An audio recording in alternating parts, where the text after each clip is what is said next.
Seaside is something old and something new.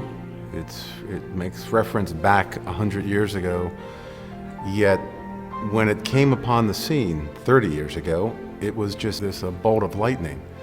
Well, Seaside is my life's work, and I didn't know that it would be my life's work when I started it 30 years ago. But in fact, moving very slowly has been one of the secrets of Seaside's success, because we were able to move at a pace where we can learn from our mistakes.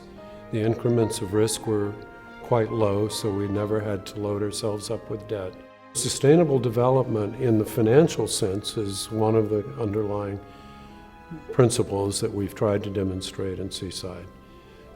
The others are, it was the first green project of this era in that it used xeriscaping. We didn't know that phrase. We just liked all the scrubby native plants, and we didn't want to hear lawnmowers on Sunday mornings, so we said no front lawns.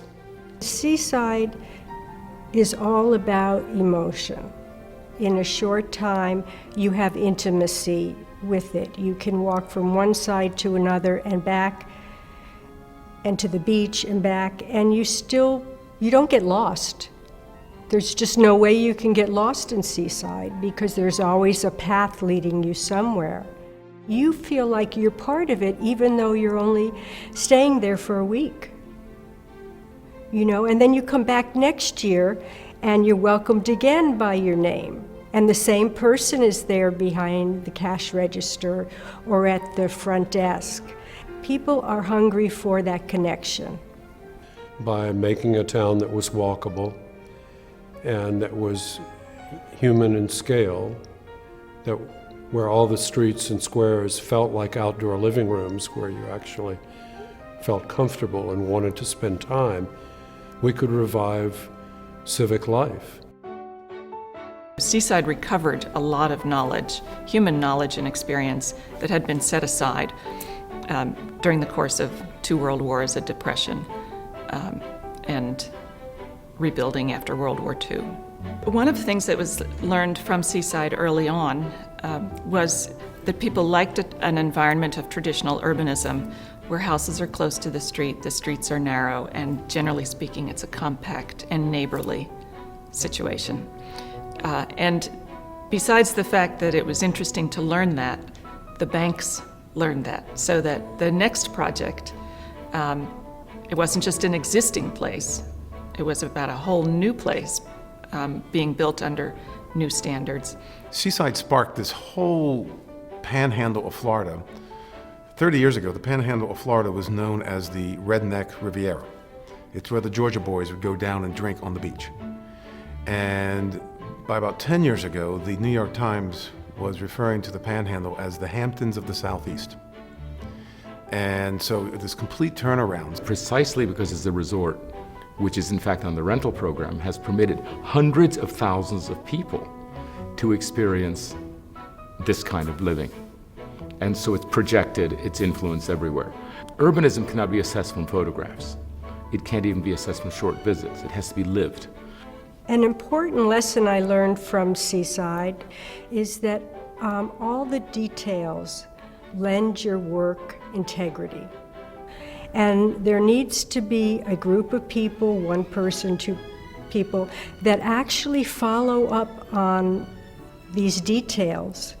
So one part isn't out of alignment. Seaside was really the kind of testing ground for how to make a better place. The zoning codes and the building codes that we have all across this country are codes that tell you what you cannot do. Okay? They're written in the negative. Now, the codes that had to be written was not what you could not do, but what you must do to make a good place. So it's prescriptive to do good design that is in an urban context. We decided that we needed a way to test this code, and both my partner Peter and I kind of said, this is such a great way to teach students about urbanism.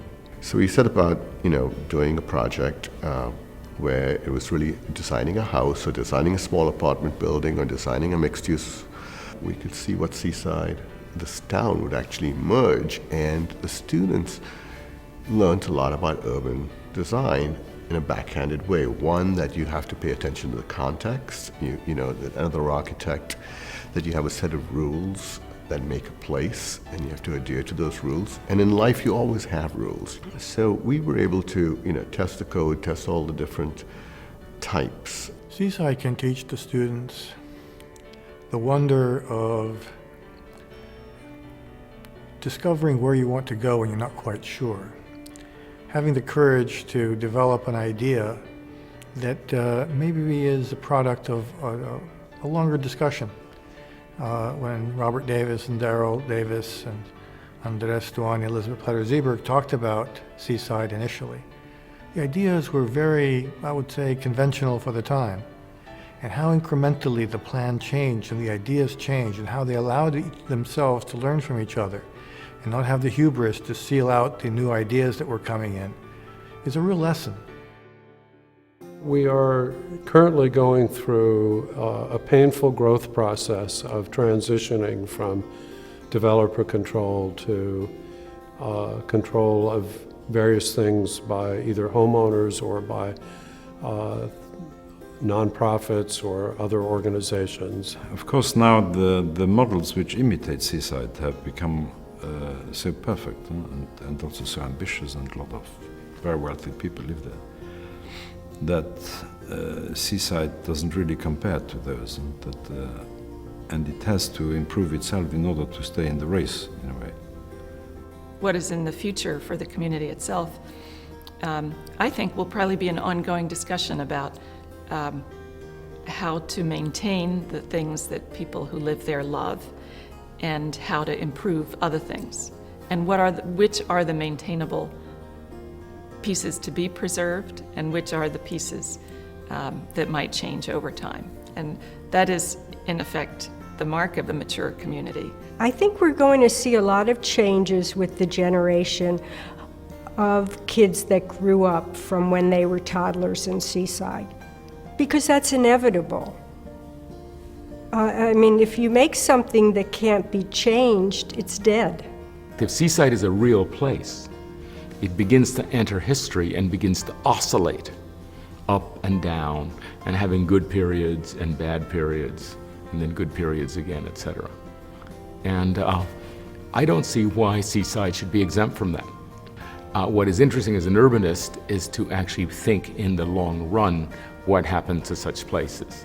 And of course you can play it out and then prevent the worst of the oscillation. And you can actually begin to vaccinate the place against the things that normally affect the downs of a community such as Seaside.